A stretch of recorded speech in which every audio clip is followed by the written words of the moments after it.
Hello everyone, my name is Linda and welcome back to my channel. I'm super excited about today's conversation because we're going to be talking about money and keeping it simple in terms of having a financial plan.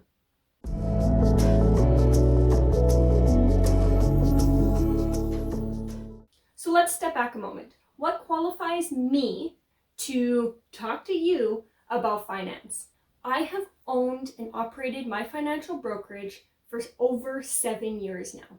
Not only that, but my husband Jason has also been running a financial firm for 7 years. We both started out in the industry about the same time, and we met through the industry and we ended up combining our brokerages. So we have brought 14 years of experience together so that we're able to help our clients and share that information with all of you.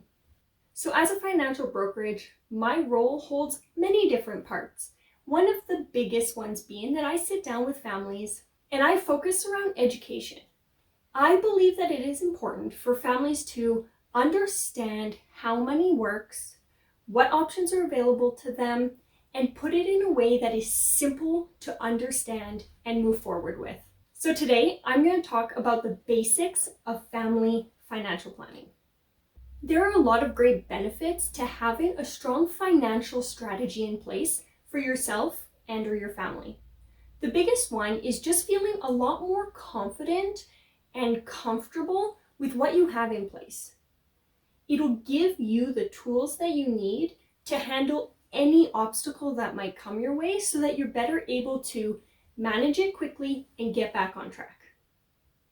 Not only that, but when you understand your finances and you have a goal in place to move forward, it also alleviates a lot of the stress that comes with money. Having a better view of your finances and knowing the platform and the basis of which you're kicking off to reach your goals is powerful stuff. So let's dig into it. So like I mentioned, I want this to be a very introductory level to finance. So I'm not going to dig into things or make this too analytical or complicated. What I want is for you to understand why you should have a financial plan, what that might look like, and the areas that you should prioritize to set it up to be the strongest it can be. If you believe that this stuff is important and you see the value in learning about a strong financial plan, go down below, hit the subscribe button, give this video a thumbs up so that I know you want more of this stuff, and I'll be happy to deliver on that. This channel is designed to bring value in all different areas of life, and sharing my passion for helping families and money and finance and the tips and tricks around that to make it a lot more of a comfortable conversation is what I want to bring to you. So let's start with the basics of a financial plan. I like to use the concept of a house. The way that you would build a house is the same way you should build a financial plan. So a house starts with a strong foundation that is built strong so that it can support the rest of the structure. Everything else is secure, basically.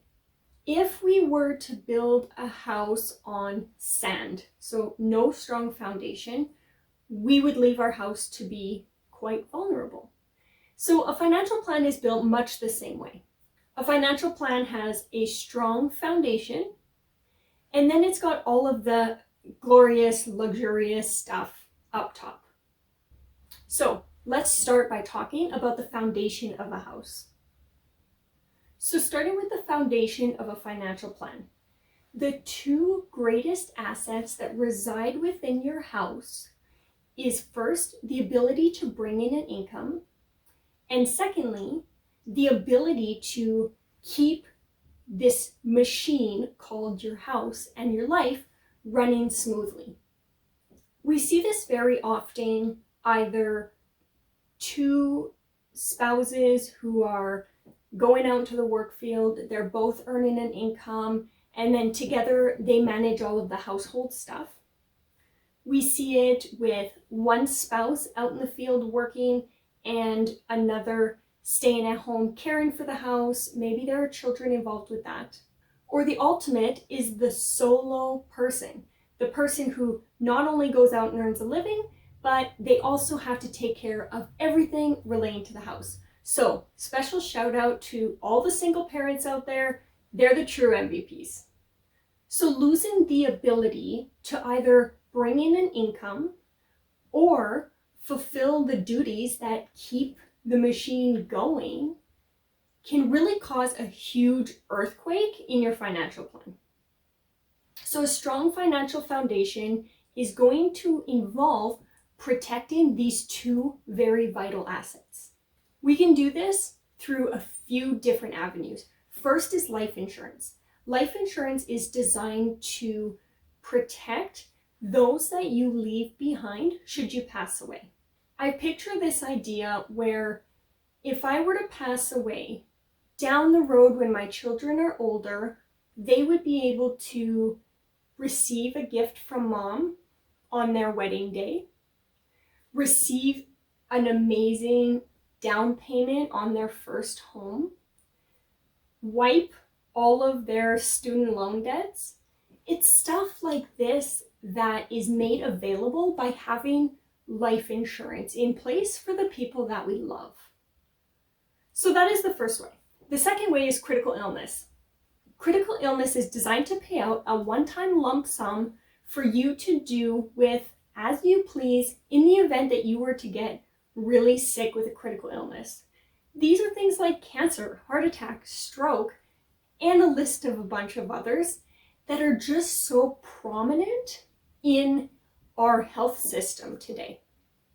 They say it's something like 1 in 2 people is going to get a critical illness in their lifetime.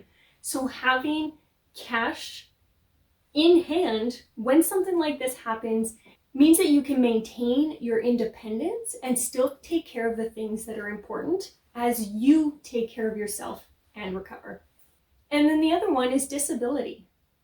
We never plan on getting hurt. But if we do get hurt, whether it be in a car accident or we slip on the ice because it's crazy out there, but to be able to continue to bring in an income during these times really helps alleviate the stress while we recover. I'm sure you can imagine that whether you were to pass away, get really sick, or injure yourself, the financial stress that would be created for yourself or your family in those cases would really rock the boat if no insurance was in place. And I want to take this moment to really talk about the value of insurance on your spouse, maybe the one that isn't bringing in a tangible income. I get this question a lot. My spouse stays home with the kids. They're not bringing in income. Why do they need insurance? Consider this.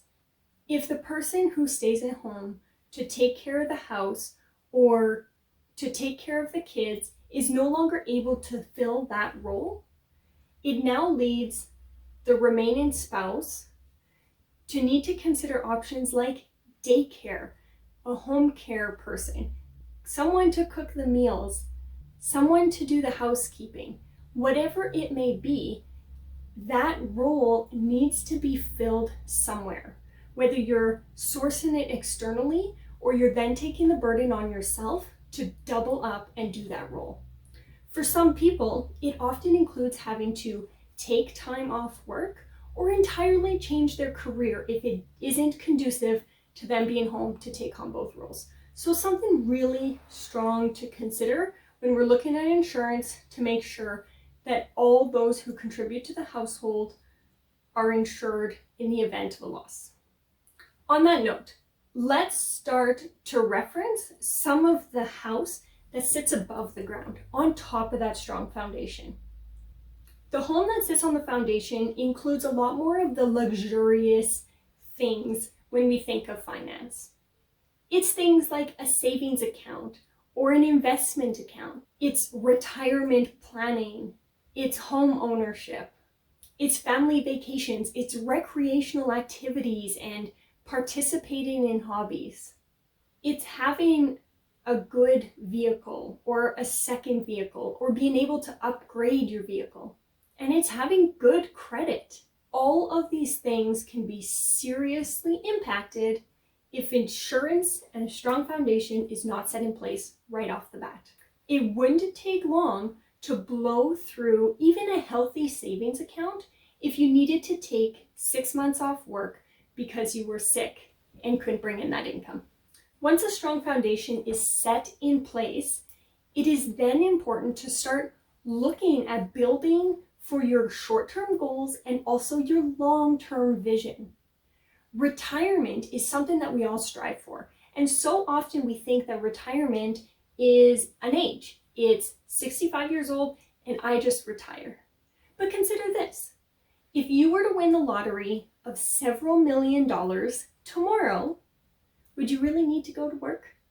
You might, because you love what you do and you want to be productive and contribute to society. But if it was several $million, you might not have to. So retirement is something that we really need to start thinking about earlier. So I want to touch also on the concept of savings, investing, and debt. I get asked a lot when sitting down with families, where should I start? And truly, it is such a balance. It is obviously important to pay down debt. You can't really dodge it. It has to be paid. But it's also really critical to also be saving at the same time. Savings is going to give you that cushion in case an unexpected anything happens. Maybe you need to replace the tires on your vehicle or an appliance decides to stop working. Having a savings account is going to prevent unpredictable debts coming up and ruining your debt repayment plan. So it is important to pay off debt and save. And then when it comes to investing, oftentimes we think of investing for the long term, for retirement. And that's just as important to start today. Because if we wait until all of our debts are paid off to start saving for retirement, retirement may not happen as soon as we'd like, and we may end up working for many more years to come. That balance of paying back debt, saving, and investing is really so unique and individual and has to be balanced accordingly. So sitting down with a financial advisor, such as myself, can really help you distinguish where to put the money to best utilize each of these different areas.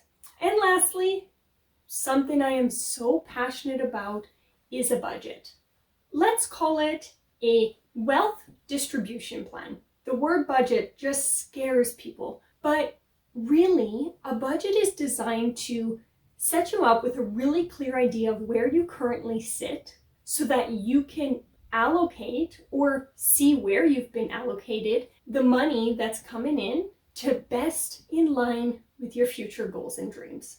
This idea of a financial house is really the starting point for building a really strong and confident financial plan for you and your family moving into the future. There are so many of these topics that I could elaborate more on. So like I mentioned, if this video was valuable, go down, hit the like button, let me know which topics you really want to learn more about as it relates to money and finance.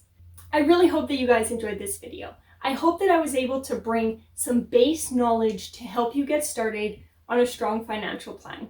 Go down below, share some comments of different areas that you would love to learn more as it relates to finance so I can start a series on getting families on track financially. To your wealth. I'll see you next time.